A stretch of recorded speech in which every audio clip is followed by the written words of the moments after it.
Imagine this: 35 kilometers of mountain trails, 10 hours on the move, sweat, tears, and pure happiness at the top. This was my first time doing such a long hike in the mountains, and my 9-year-old brother's first time too.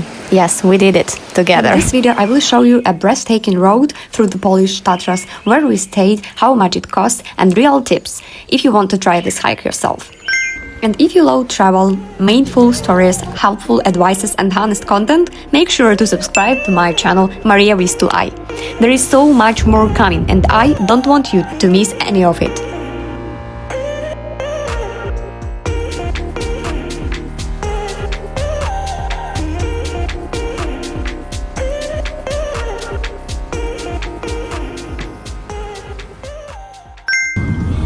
We set off into the mountains, me, my 9-year-old brother, my boyfriend and his friend. We left Warsaw on Friday evening and headed toward Zakopane, more precisely to a village called Kościelisko.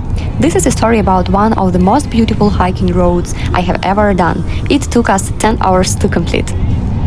We finally made it to our place, Villa Anielówka. We found it on booking.com just a week before the trip, and honestly it was a great last-minute choice. So let me show you around. This is the main room. It comes with a double bed and fresh white towels waiting for us. There are also a kettle, a nightstand, a fridge, a big table and a flat-screen TV. Now this is the second bedroom. It has one single bed and another big double bed, perfect for families or small groups. There are also a wardrobe for your stuff and a table. And just look at that view, we are surrounded by mountains, super peaceful.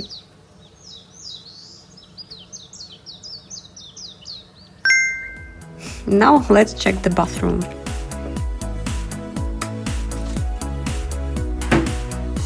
Clean shower cabin, hand soap, toilet paper, and even power outlets, just in case you bring a hairdryer or need to charge something. It's really nice to have. We paid 1020 zlotych for 2 nights for 3 adults and 1 child, breakfast included. Honestly, I would give it 10 out of 10, and I will leave the link in the description if you want to check it out. We woke up around 7 a.m. Breakfast was available from 7:30 till 10, so we just had enough time. I opened the window and honestly, the view was still in the mountains. I took a moment to enjoy it and then started getting ready. I changed into my hiking outfit and was almost ready for the mountains, but first, let's grab something to eat. We headed down to breakfast. It was a buffet and there was so much food, fresh, tasty, and honestly, it reminded me of home. I have a feeling some of the stuff here might be Ukrainian because everything just had that familiar flavor. Slava Ukraini! After breakfast, we grabbed our things, zipped everything up, and left our room, ready to start the day. We started walking towards the entrance of the Tatra National Park. It's about a 10-minute walk from our place. The little wooden houses, quiet streets, mountain area, it was already a vibe. But then something unexpected. As we reached the main road, we saw 3 men standing right by the traffic, all waving, trying to get drivers to stop at their parking lots. Apparently, parking is 20 zlotych per day, same price everywhere, but the competition, wild. If you are coming by car, just know this is part of the game. A few more steps and we were there, the entrance to Tatra National Park. It is actually underground and looks interesting if you have time. We didn't go in this time, we were focused on the trail. So now let's try to grab our tickets. As you can see, there are 3 types of tickets: 1-day entry, 7-day and group tickets. We were ready to pay by card, but turns out they only accept cash, so if you are planning to hike here, make sure to bring some cash with you. We bought our tickets, 3 adult passes and 1 for a child. The total is 38.5 zloty. And with that, we are in!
Alright, now let me show you the exact road we took.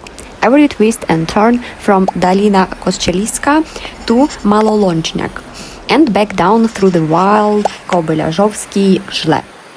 We mapped out the entire trail in details, including distance, elevation, and main checkpoints. If you want to explore it more closely, I have added a direct link to the full road in the description below, so feel free to check it out.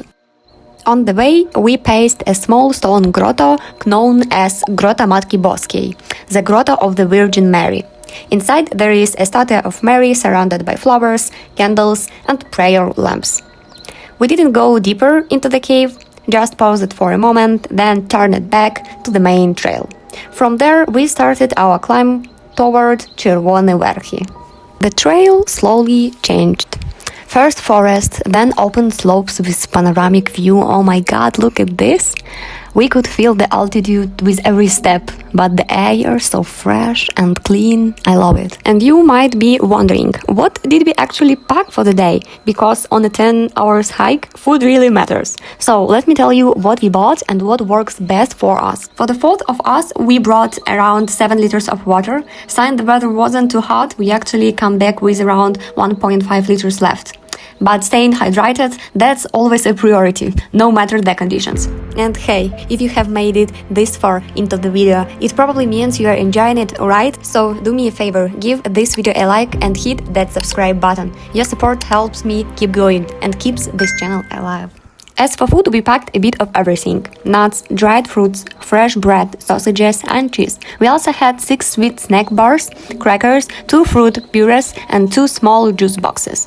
Just enough variety to keep your energy up without overpacking. Everything was easy to grab during the short breaks and light enough to carry through the climbs. That setup worked really well for us, but now I'm curious, what do you usually pack for long hikes? Any go-to snacks or clever packing tips? Let me know in the comments. I would love to try something new next time. And then just a small moment of peace. This hike gave us so many of those tiny beautiful pauses. We followed the trail toward Chuda Przełączka and soon reached one of the most surreal spots on the road.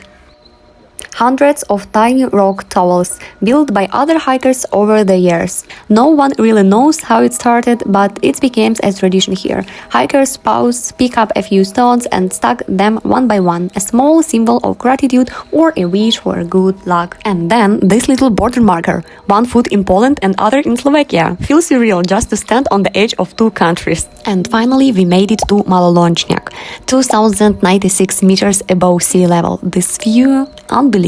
In the distance, you can even see Givont, the iconic sleeping knight.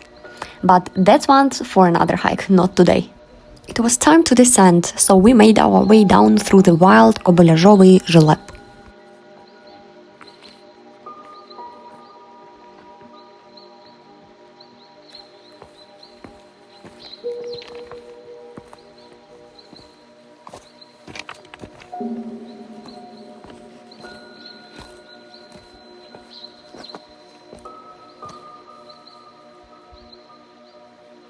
The trail was steep, rocky, and intense in places, especially once we hit the chains.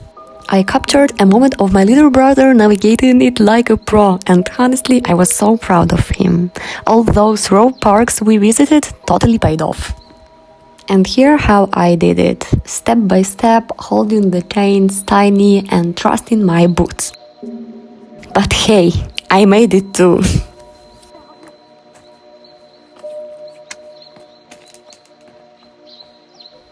A bit further down, we had the luck to spot wild mountain goats. Just look at them! We had a mini monocular with us, such a great tip for hikes. Super light, barely takes any space and lets you zoom in on moments like this.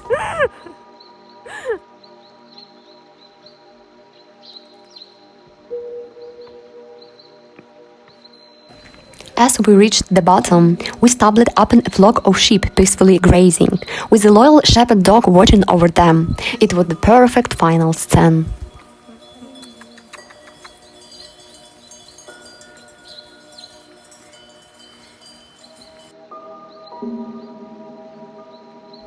Our adventure ended with some well-deserved food, and honestly, we passed out right after. Exhausted, happy, and full of memories. The next morning, we packed up and headed back to Warsaw. Thanks for coming along with us. If you enjoyed the video, leave a like and subscribe for more adventures. And whenever your next hike takes you, I hope the views are breathtaking, your feet stay strong, and your heart stay light. Happy hiking, and don't forget to enjoy the little moments.